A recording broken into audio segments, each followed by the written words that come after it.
নমস্কার। গতকাল চ্যাংরাবান্ধা দেবী কলোনিতে একটি নৈশ ফুটবল খেলা অনুষ্ঠিত হয়। সেই খেলায় সাতটিবাড়ি 2 প্লেয়ার্স ইউনিট অংশগ্রহণ করেনি, সাতটিবাড়ি 2 করেনি, কিন্তু সাতটিবাড়িতে দুইটি সাতটিবাড়ি আছে, সম্ভবত সাতটিবাড়ি 1। সাতটিবাড়ি 1-এর কোনো ব্যক্তি বা কোনো ক্লাব সেই খেলায় অংশগ্রহণ করতেই পারে। এই নিয়ে আমাদের কাছে অনেক ফোন টোন আসে।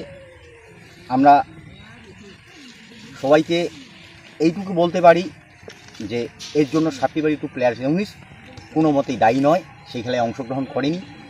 আর আমাদের এখানে একটা বিগ টুর্নামেন্ট হচ্ছে, যেটা দেশ বিদেশ নিয়ে সেই খেলাটা 8 দলীয় নকআউট ফুটবল টুর্নামেন্ট। এই ফুটবল টুর্নামেন্ট শুভ আরম্ভ হবে 4 সেপ্টেম্বর। 4 সেপ্টেম্বর থেকে ফাইনাল হবে 24 সেপ্টেম্বর পর্যন্ত।